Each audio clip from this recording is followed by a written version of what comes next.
नमस्कार आदाब, मेरा नाम है फरहान आकिब खान और आप देख रहे हैं यूपी टाइम्स। इस वक्त गोंडा ज़िले में एक ज़मीन के फर्जीवाड़े को लेकर चर्चा मची हुई है। जी हाँ, उस ज़मीन को लेकर तरह तरह के लोगों के नाम आ रहे हैं और सिर्फ लोगों के नाम नहीं आ रहे हैं बल्कि गोंडा के रजिस्ट्री ऑफिस को लेकर, बड़े अधिकारियों को लेकर पुलिस विभाग तक को शामिल किया गया है। ये क्या है पूरा मामला, इसी को दिखाने के लिए यूपी टाइम्स की टीम इस वक्त मौजूद है गोंडा के एक चर्चित अधिवक्ता के चैम्बर के बाहर।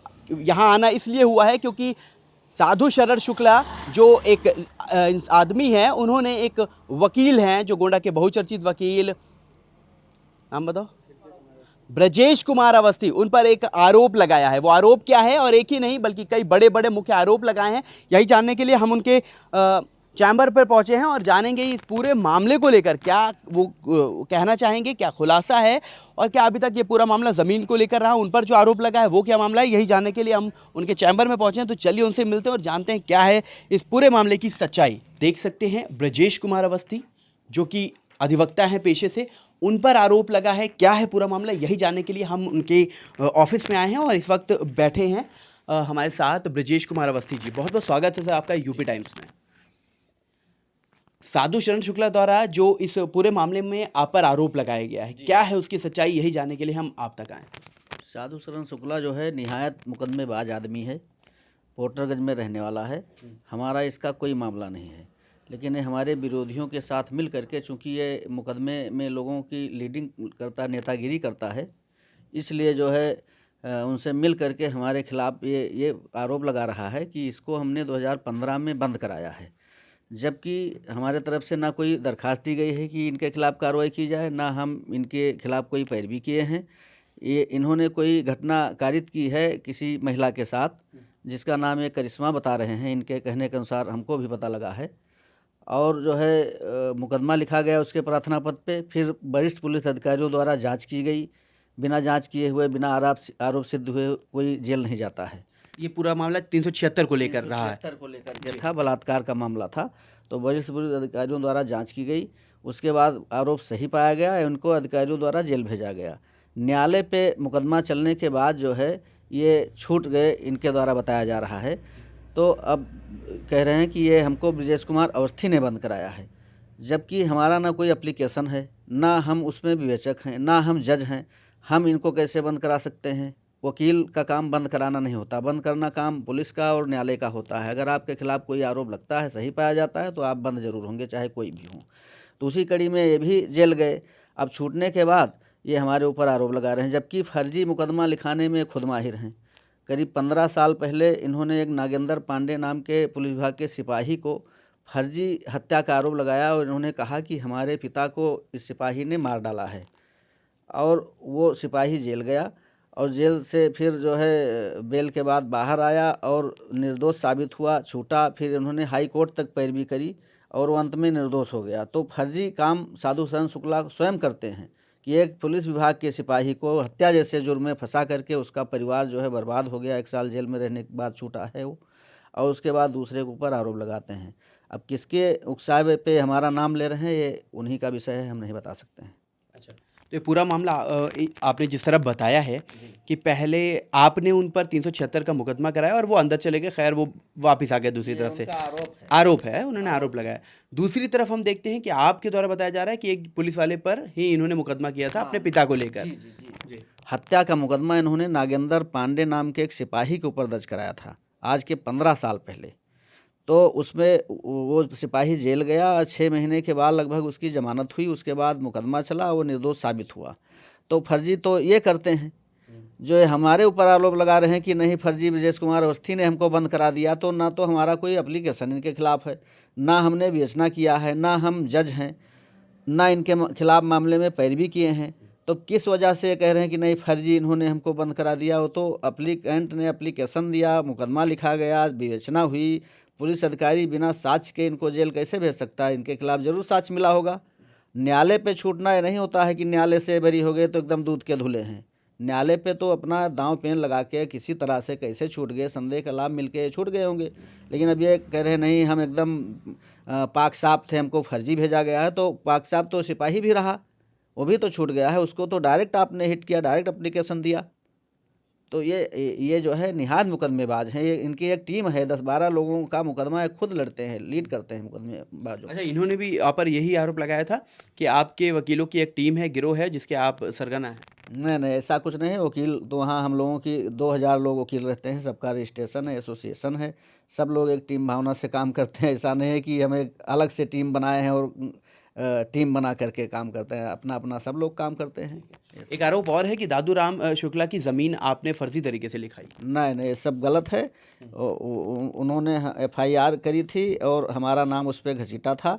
दादूराम शुक्ला का हमारा मामला करीब 12 साल से चल रहा है। एक वहाँ पे हंसराज नाम का आदमी था, ठडोरिया गांव का। दादूराम शुक्ला का गांव पिपरा बाजार है, उनके गांव के बगल में ही एक गांव ठडोरिया पड़ता है।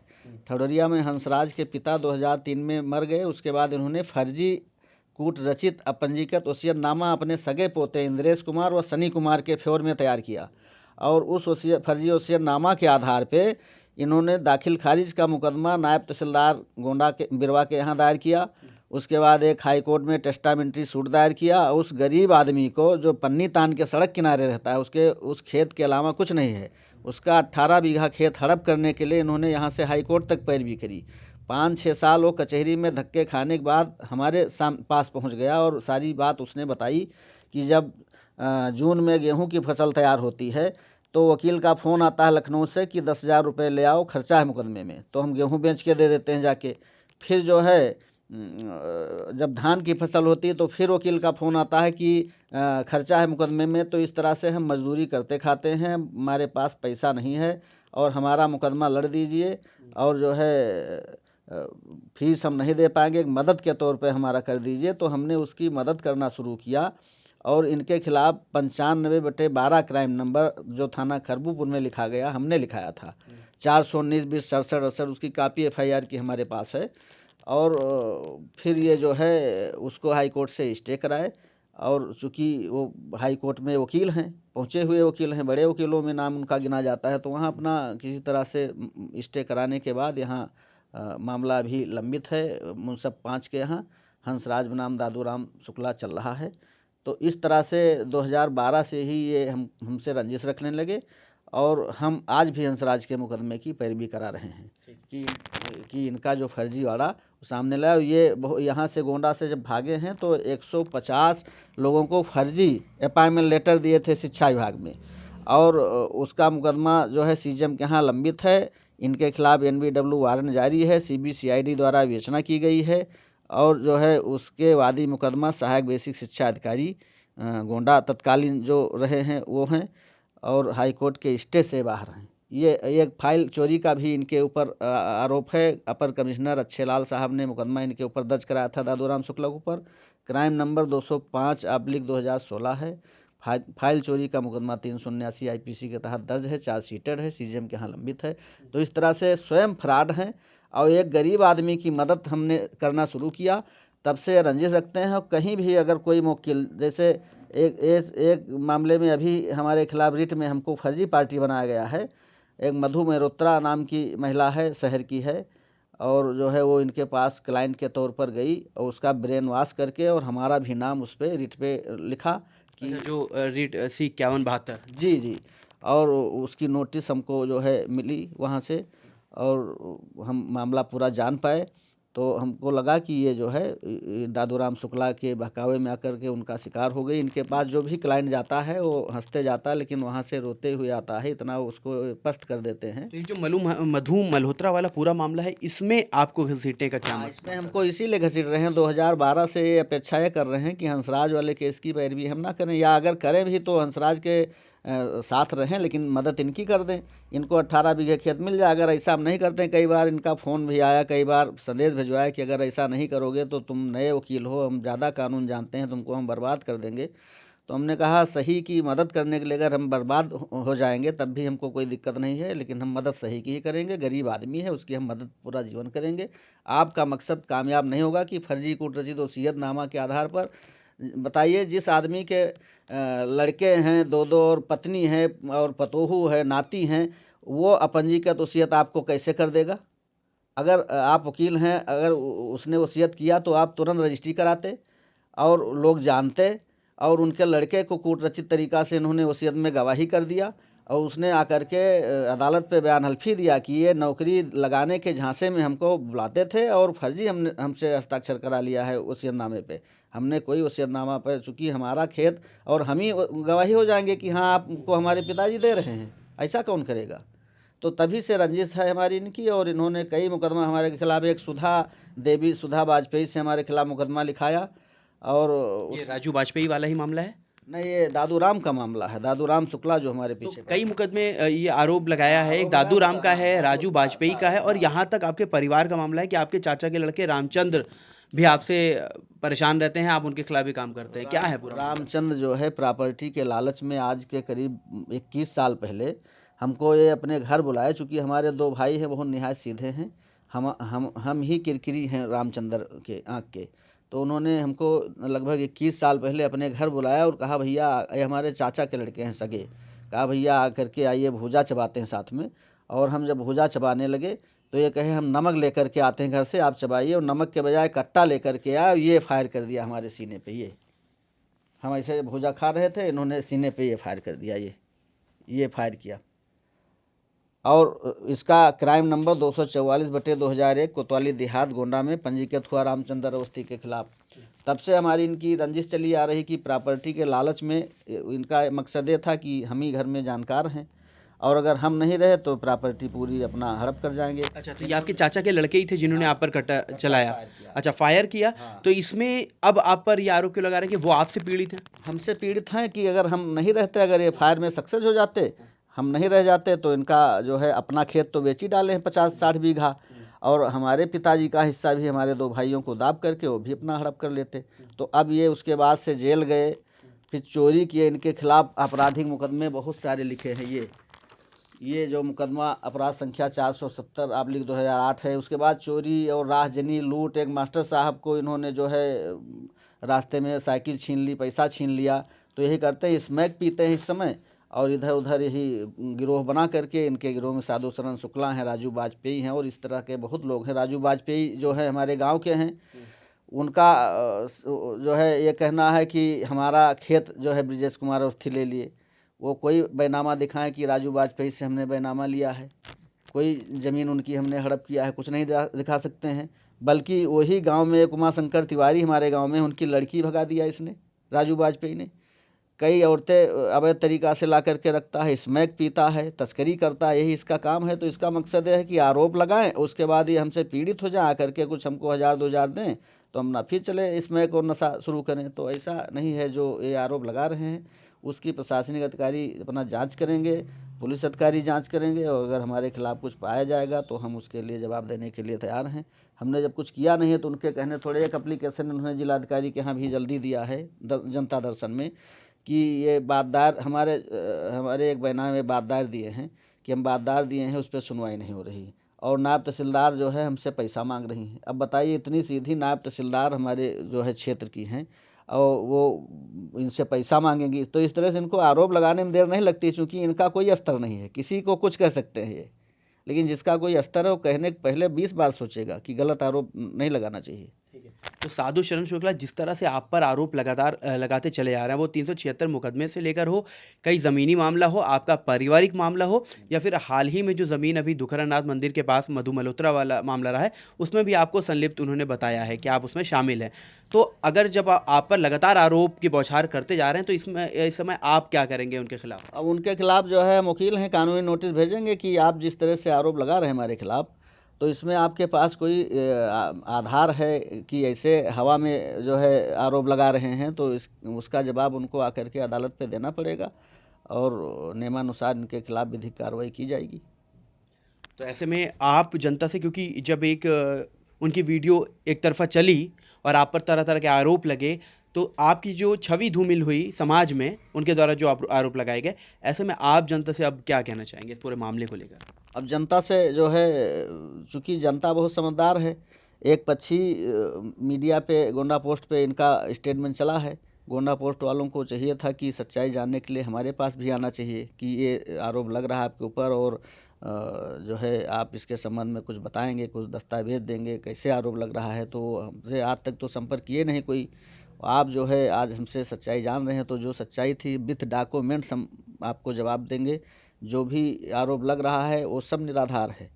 केवल ये जो है गैंग लीडर है, जैसे मुकदमा दायर करने अगर कोई घर से निकलता है तो ये कचहरी के गेट पर ही साधु शरण शुक्ला उसको कैच कर लेता है और उसमें जा करके अपना जो भी तय तुकार करके अपना कुछ कमीशनबाजी के चक्कर में ऐसा करता है। और कोई भी मामला है, कोई कुछ भी है, तो ये टारगेट करता है कि किसी इज्जतदार आदमी को टारगेट करो, हरेस करो, कुछ 10-20 हज़ार रुपया हमको मिल जाए, फिर पीछा छोड़ देगा। तो ये हमको तो बहुत दिन से टारगेट कर रहा है, लेकिन हम इनको 10 पैसा देने वाले नहीं हैं कि आप टारगेट करिए, लड़िए और जो सच्चाई होगी सामने आएगी। तुम खुद अपराधी हो, बलात्कार जैसे मुकदमे में जेल गए हो, कोई पुलिस अधिकारी इतना पढ़ लिख करके पुलिस अधिकारी बनता हो, फर्जी तुमको कैसे जेल भेजेगा बिना साक्ष्य के? 1 साल ये जेल में रहे हैं, अगर निर्दोष थे तो 1 साल आपको न्यायालय ने क्यों बंद रखा? ट्रायल के बाद ये छूटे हैं। ट्रायल में तो कोई दांव पेच से अगर वो जो है वादी मुकदमा किसी चीज़ में चूक जाता है तो उसका संदेह का लाभ मुलजिम को मिलता है, छूट गए ये। तो अब ये कह रहे हैं नहीं हम एकदम पाक साफ अदालत से निकले हैं और ब्रजेश अवस्थी ने बंद कराया था। तो अदालत से छूटने के बाद, जेल जाने के बाद अदालत से अगर छूटता है कोई ट्रायल के बाद, तो पाक साफ दूध का धुला नहीं रहता है, वो किसी दांवपेच से छूटता है। बाकी कुछ अभी उसमें जो है संदेह जरूर है कि कोई घटना थी तभी आप जेल गए, ऐसे नहीं गए होंगे। तो ये जो रिट वाला आपने मामला बताया, मधु मल्होत्रा वाला, जो C-5172, ये क्या है पूरा मामला और क्यों आपको इसमें खींचा जा रहा है, जबकि ये तो पहले से ही कई दिनों से पूरा मामला इस ज़मीन को लेकर चल रहा है और बड़े बड़े नाम वैसे भी इसमें शामिल है? अब हमको नोटिस मिली है और एक मुकदमा इन्होंने एसडीएम के यहाँ दायर किया है, उस पर भी हमको बहुत ज़्यादा हाईलाइट किया है, लिखा है कि ये जो है हम इस पे जो है एक पक्ष मसरूर अहमद थे, किराएदारी का मुकदमा मधु मल्होत्रा से चल रहा है। तो 2017 से हम जो है उनके मसरूर अहमद के वकील हैं। किराएदारी वाले मुकदमा में ADJ 3 के यहाँ चल रहा है। 23/9/2017 में हमने अपना वकारनामा पहला लगाया था वहाँ पे मसरूर अहमद की तरफ से। उसके बाद हमसे जो है उस मामले के अलावा से कोई जानकारी इस मामले में नहीं है। अब हमको नोटिस मिली है, रिट में जो है पढ़ेंगे, देखेंगे कि हमारा क्या रोल दिखाते हैं। बहरहाल उस प्रॉपर्टी से या मधु मल्होत्रा से हमको कोई लेना देना नहीं है।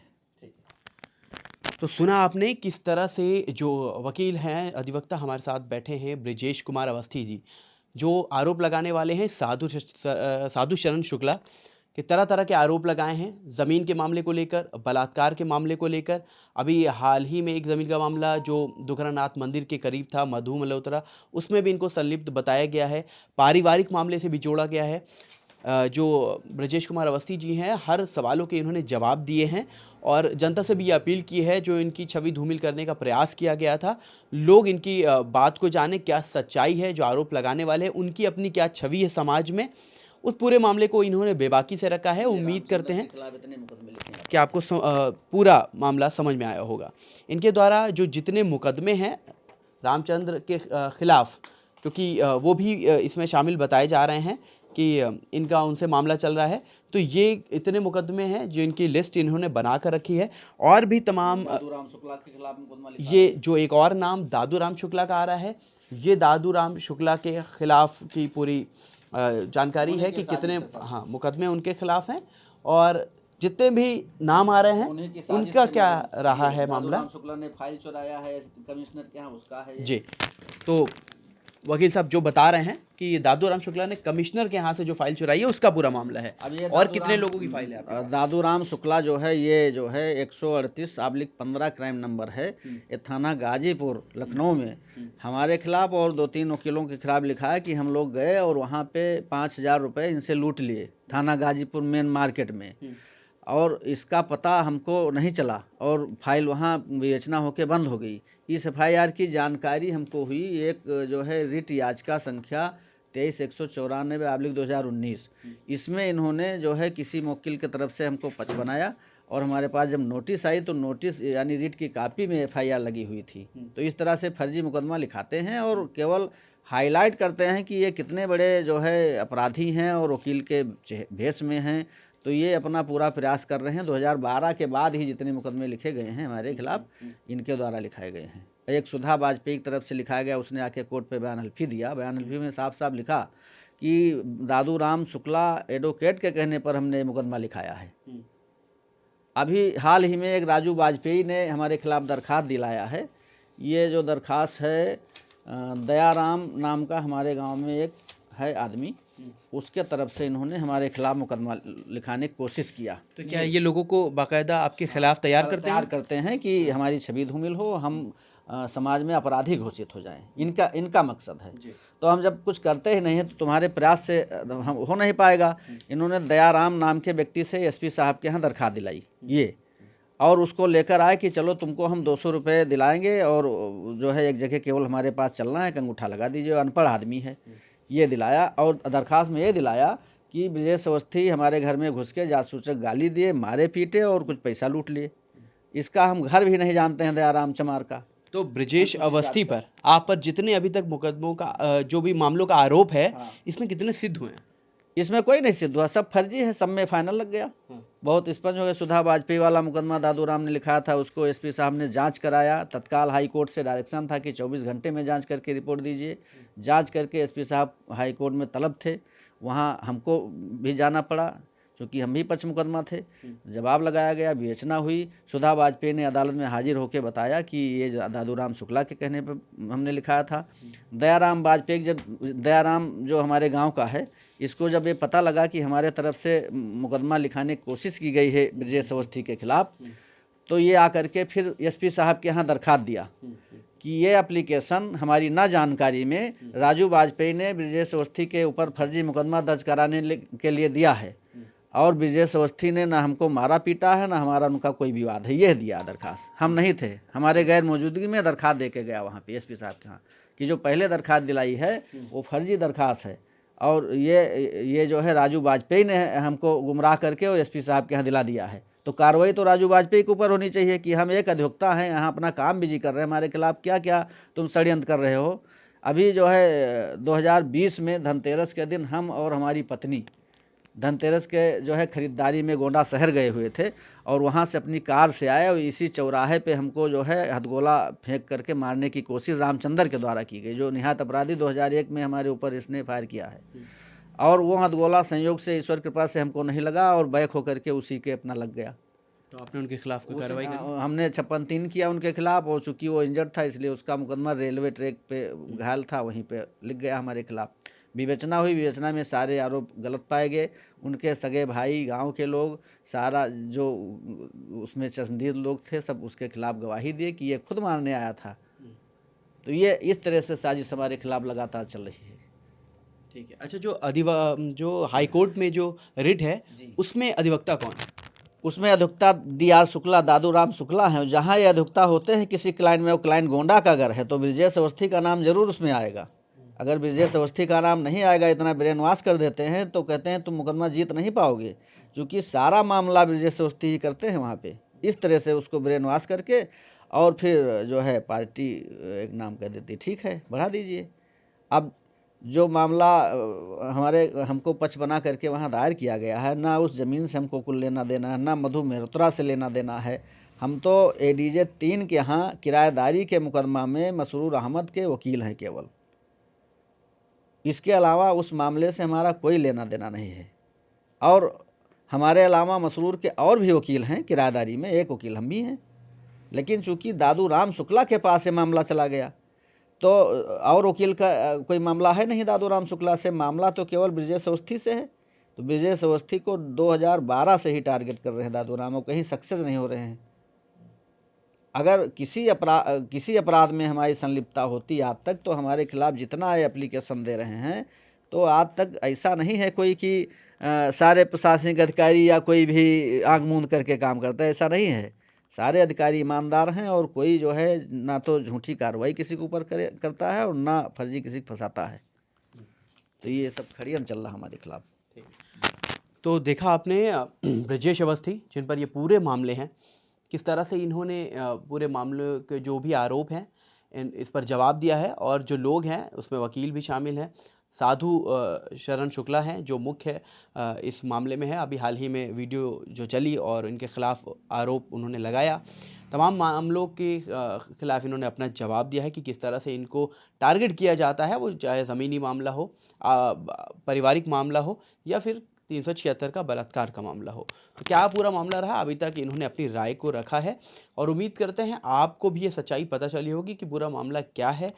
एक जो वीडियो चली, जो एक खबर चली जिस पर ये पूरा मामला हुआ, इनकी भी रिक्वेस्ट है कि जो गोंडा पोस्ट हैं आना चाहिए हमारे उनको, हाँ, इनके पास आना चाहिए, इनका भी पक्ष जानना चाहिए। डॉक्यूमेंट्स उनको देंगे, जी। कागजात के साथ, उनको सबूत के साथ देंगे। गोंडा पोस्ट से हमारा रिक्वेस्ट है आपके चैनल के माध्यम से कि एक बार आएँ और यदि जो है सच्चाई तक पहुंचना चाहते हैं तो डॉक्यूमेंट्स भी लें कि रामचंद्र अवस्थी, साधु शरण शुक्ला, राजू वाजपेयी, दादू राम शुक्ला, ये लोग कैसे हमारे खिलाफ आरोप लगाते हैं। तो हमारे पास सबका जो है डॉक्यूमेंट्स सबूत के साथ हम उनको सारी चीज़ें बताएंगे कि क्या मामला हमारा इनका और क्यों ये आरोप लगा रहे हैं।